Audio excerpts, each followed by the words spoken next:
Hello, dear colleagues. My name is Abdulrazak Oda. I am medical technician in Kuwait Sabah Hospital Hormone Laboratory. I'd like to talk with you today about an amazing policy that's used in many medical healthcare facilities. The importance of this policy is to improve the medical services inside the facility and avoid repeating mistakes and errors that may happen inside the facility. Are you excited to know more about it? Okay, come on to my slides and stay attention with me, please.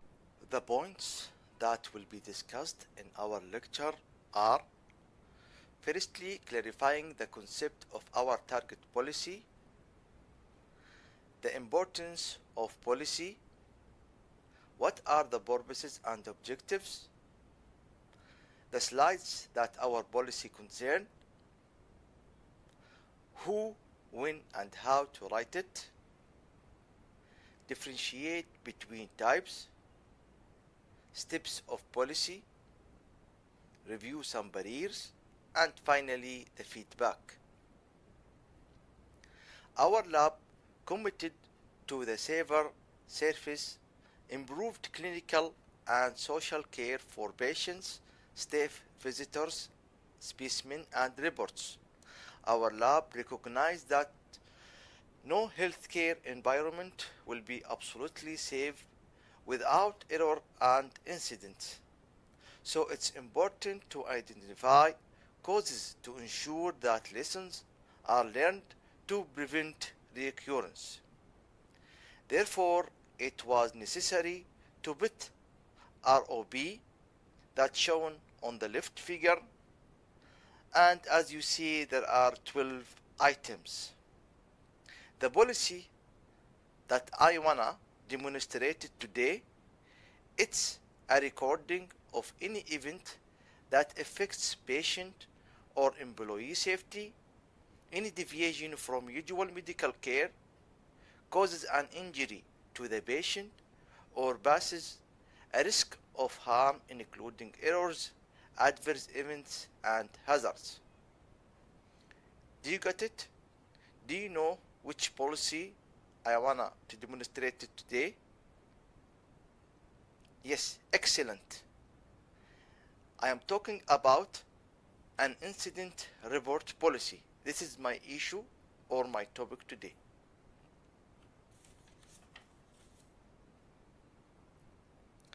What are the purposes and objectives of the incident report policy?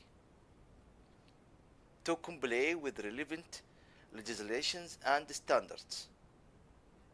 To ensure the staff has a clearly defined responsibility and accountability framework to manage incidents.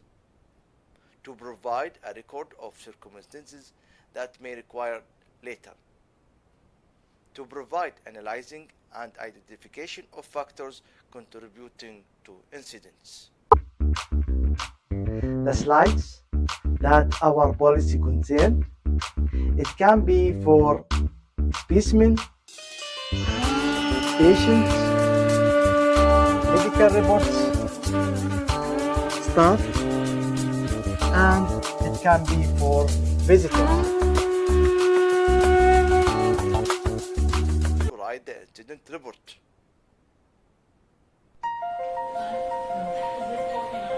The person Good pulses with CPR. in the incident or the witness have to write the report within 24 hours. Epizen. That's the fifth dose of Epi since the vasopressin. Still an Inside the laboratory. Fuzzy baby still nice. Put it inside the envelope. Let's stop CPR for a minute.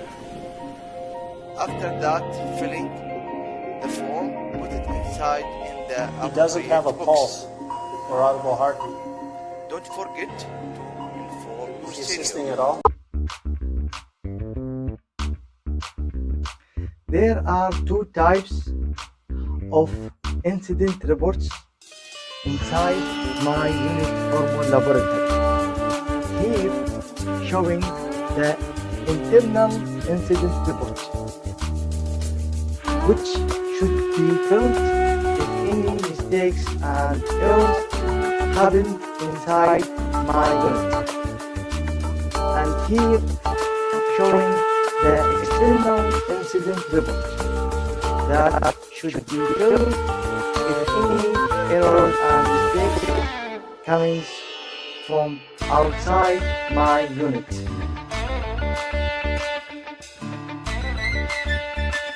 Let's take one example of an internal incident that may happen inside the laboratory and showing how to deal with. Here, the gas leak happened inside the lab due to the cylinder falling on the floor and the hose breaking off.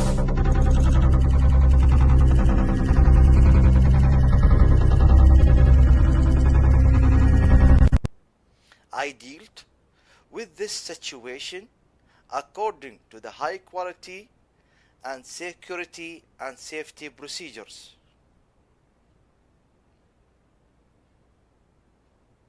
Then I wrote an internal incident report as follows.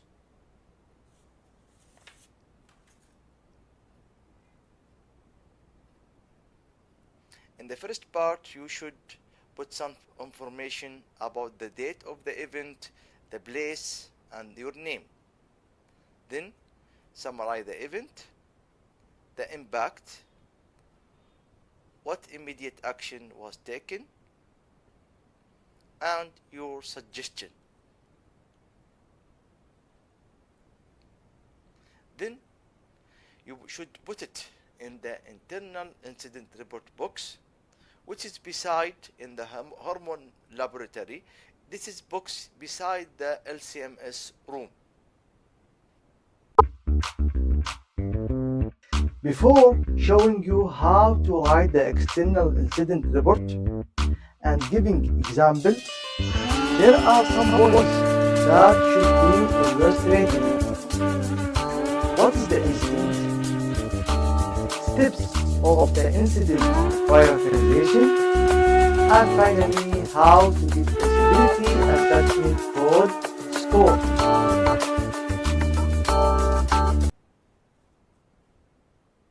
The incident is an event or circumstance which could have resulted or did result in unnecessary harm to a patient, and it's divided into 4 types: hazard, adverse event, near miss, sentinel.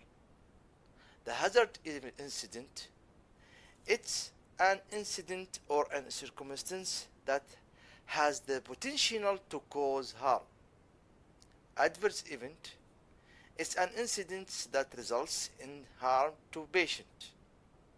Near miss, it's an incident which didn't reach the patient. Sentinel, it's unexpected occurrences involving death.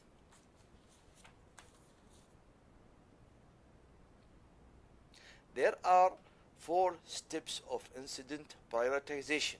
Step number 1 is the consequences. Step number 2, likelihood.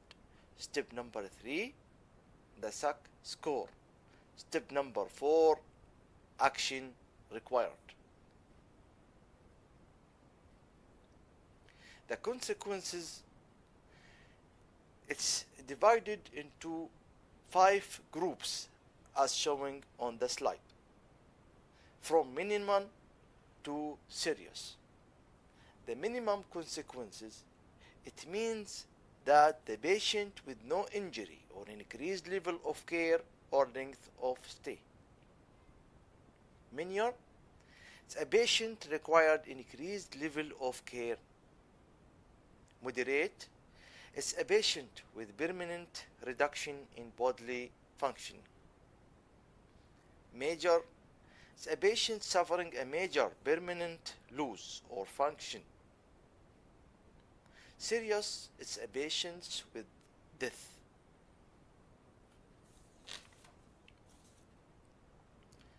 In this table, the table of likelihood, the events or the incidents arranged according to the number of incidents that happened in a period of time.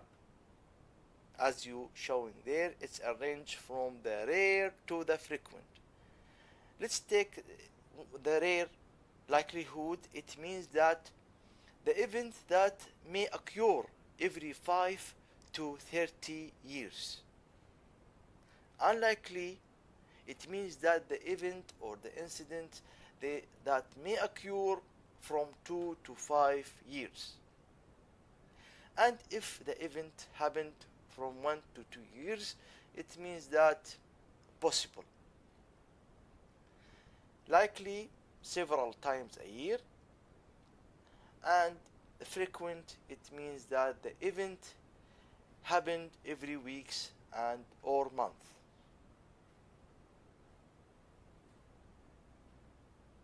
In this, you can use this matrix to get the SAC score. The score that you obtained from here determine the incident risk level and the action required to follow through incident management.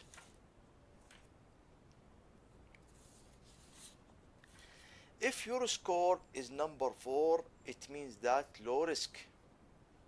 If the score is number 3, it means medium risk. If the score is number 4 or number 3, the action required will be consensus analysis should be undertaken, and the aggregate data must be done for practice improvement purposes. If your score is number 2, it means that high risk,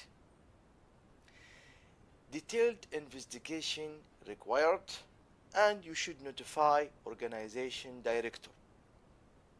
If your score is number 1, it means that extreme risk.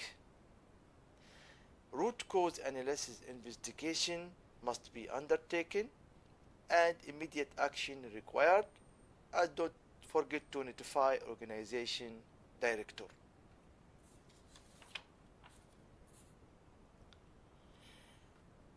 Here, let's take one example of an external incident that may happen inside hospital and showing how to deal with.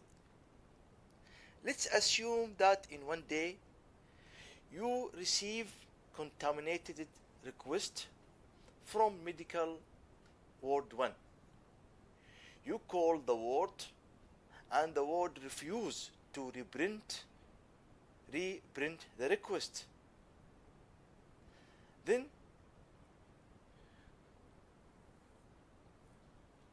the request should be returned. What should you do in this case?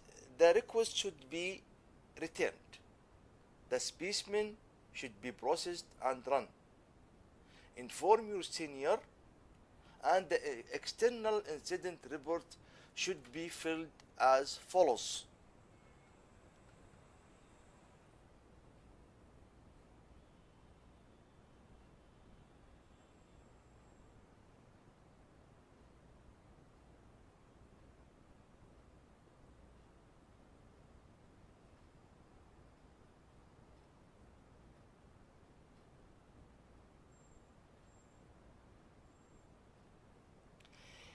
Finally, you evaluate the event by using this matrix and get the score.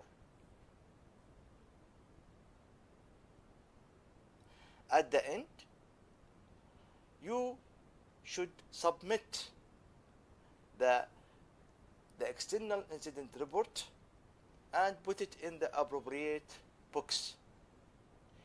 On the right side, this box you can see in the pediatric building.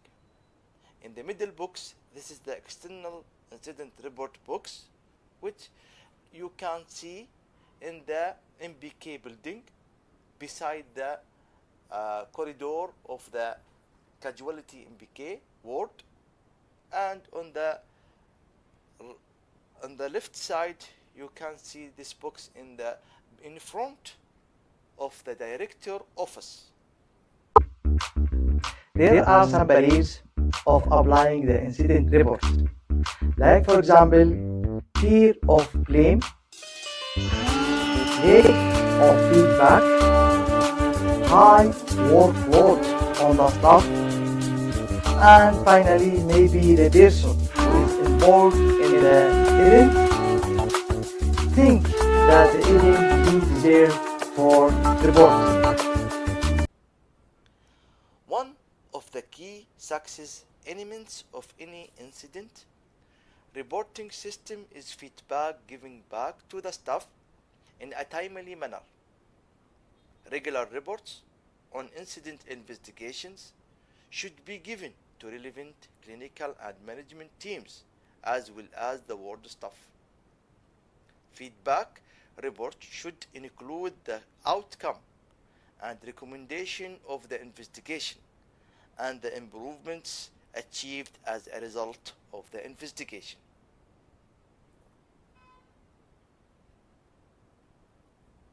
Thank you for watching and listening. My best wishes. Stay safe.